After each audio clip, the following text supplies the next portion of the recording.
Next है spectrochemical series यानी spectro रसायन श्रृंखला। स्पेक्ट्रमी रासायनिक श्रेणी में हमें ये मालूम होना चाहिए कि जितने भी पद प्रतीक हमने अभी तक पढ़े हैं वो सब स्वतंत्र धातु आयन से संबंधित हैं, लेकिन जैसे ही धातु आयन संकुल निर्माण के लिए लिगेंड के क्षेत्र में प्रवेश करता है वैसे ही विभिन्न पदों का विपाटन जो है हो जाता है और इस विपाटन के कारण विभिन्न ऊर्जा स्तर हमें प्राप्त होते हैं जिनके मध्य इलेक्ट्रॉनिक संक्रमण होता है। इन संक्रमणों के फलस्वरूप हमें संकुल का स्पेक्ट्रा प्राप्त होता है। विभिन्न धातु आयनों तथा विभिन्न लिगेंडों के संयोग से बने हुए बहुत से संकुलों के स्पेक्ट्रमों के प्रायोगिक स्टडी से पता चलता है कि क्रिस्टल क्षेत्र विभाजन ऊर्जा जो कि डेल्टा होती है, क्रिस्टल फील्ड स्प्लिटिंग एनर्जी, इसकी वैल्यू संक्रमण धातु आयनों तथा लिगेंडों की प्रकृति पर निर्भर करती है। संकुलों के अवशोषण स्पेक्ट्रा में विभिन्न बैंडों का स्थान डेल्टा के मान पर निर्भर करता है। कुछ लिगेंड डेल्टा के मान को बढ़ाते हैं, उनको प्रबल क्षेत्र लिगेंड कहते हैं, और जो लिगेंड डेल्टा के मान को कम करते हैं उन्हें हम दुर्बल क्षेत्र लिगेंड कहते हैं। इस प्रकार किसी एक धातु आयन के साथ विभिन्न लिगेंडों द्वारा निर्मित संकुलों के स्पेक्ट्रा का अध्ययन करके लिगेंडों को उनकी प्रबलता के आधार पर एक श्रेणी में अरेंज किया गया है। इस प्रकार प्राप्त श्रेणी को हम स्पेक्ट्रमी रासायनिक श्रेणी या स्पेक्ट्रोकेमिकल सीरीज कहते हैं। यहाँ पे ये दिखाई गई है स्पेक्ट्रोकेमिकल सीरीज। यह श्रेणी फायांस सुचिडा नामक वैज्ञानिकों द्वारा व्यवस्थित की गई थी और यह लिगेंडों की यह श्रेणी निम्न है: IBr, Cl, F, OH-, C2O4, 2- and likewise.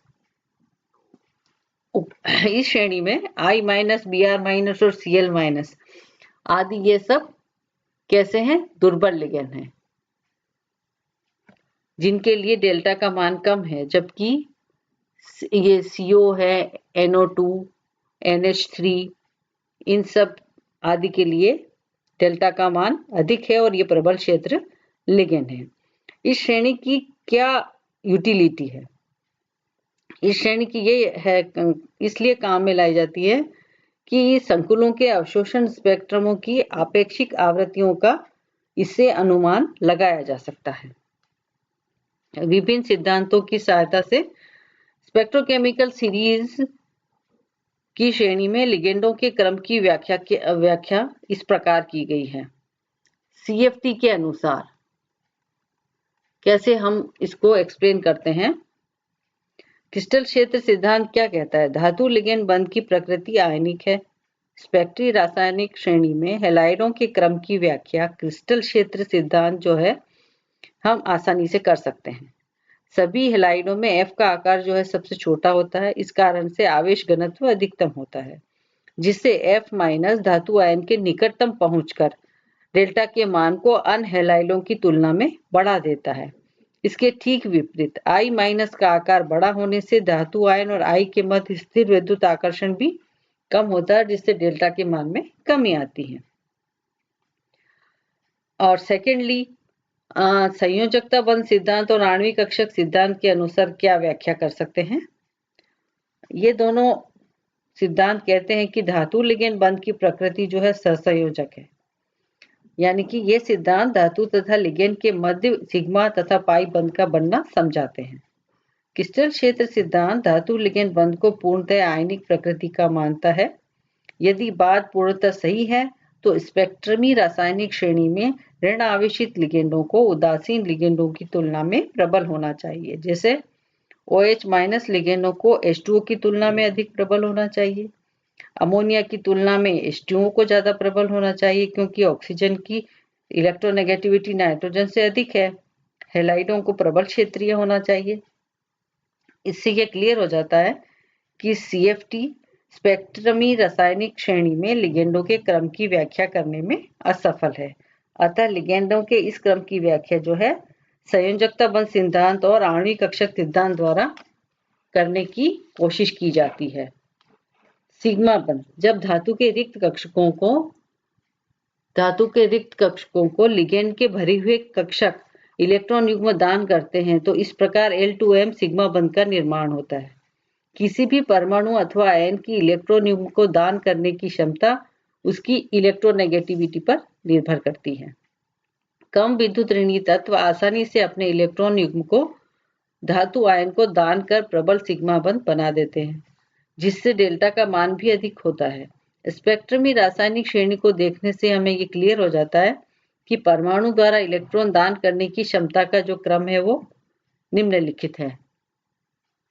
X minus halide is less than oxygen, then less than nitrogen, then less than carbon.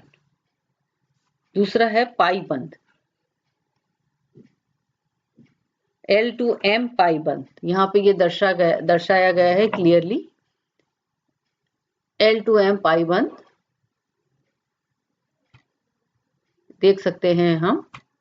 Donation of pi electrons by filled metal orbitals to empty orbitals of X। या देखिए ये X के खाली कक्षक है। ये ऐसे ligand हैं जिनके पास की रिक्त पाई स्टार कक्षक उपलब्ध हैं और ये धातु के भरे हुए कक्षक हैं। इन दोनों के अतिव्यापन से ये क्या बन रहा है, पश्च बंध जिसको कहते हैं, या एक पाई इलेक्ट्रॉन पाई बॉन्ड बन रहा है। OH माइनस आयन के O माइनस आयन पास पूर्ण भरे पी कक्षक होते हैं, यानी कि O माइनस आयन के पास इलेक्ट्रॉनों के 3 एकाकी युग्म होते हैं। OH माइनस लिगेंड अपने एक इलेक्ट्रॉन युग्म को धातु को दान कर HOM सिग्मा बंध बनाता है। साथ ही अपने पूर्ण भरे पी कक्षक में से इलेक्ट्रॉन युग्म को दान कर धातु पर उपलब्ध खाली T2G कक्षक को दान कर HOM पाई बंध का निर्माण करता है, जैसे कि इसमें दिखाया गया है। इस प्रकार OH माइनस लिगेंड अच्छा इलेक्ट्रॉन दाता होने के साथ साथ ये पाई दाता भी है। इस प्रकार धातु आयन पर ऋणावेश की अधिकता होने से प्रभावी धनावेश में कमी आ जाती है और डेल्टा का मान कम हो जाता है। H2O में ऑक्सीजन परमाणु पर 2 लोन पेयर ऑफ इलेक्ट्रॉन होते हैं, जिससे H2O एक अच्छा सिग्मा दाता है, परंतु OH माइनस के समान एक अच्छा पाई दाता नहीं होता। इसका कारण OH माइनस की तुलना में H2O लिगेंड धातु आयन पर प्रभावी धनावेश को बढ़ाकर डेल्टा का मान भी बढ़ा देते हैं। यही कारण है कि OH माइनस की तुलना में H2O प्रबल क्षेत्र लिगेंड है। M2L पाई बंध इसके ठीक विपरीत CO, CN-1, NO2 और सिग्मा लेकिन पाई ग्राही एक्सेप्टर हैं। इस प्रकार के संकुलों में धातु आयन अपने पूर्ण भरे हुए T2G कक्षकों में से, जैसे कि ये T2G कक्षकों में से इलेक्ट्रॉनों के खाली पाई स्टार आणविक कक्षक में स्थानांतरित कर M2L पाई बंध का निर्माण करते हैं।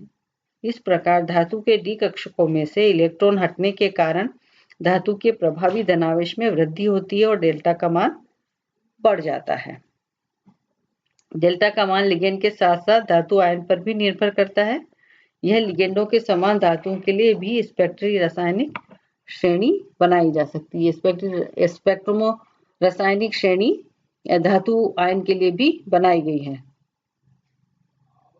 तो स्टूडेंट्स आज के लिए इतना ही। Thank you.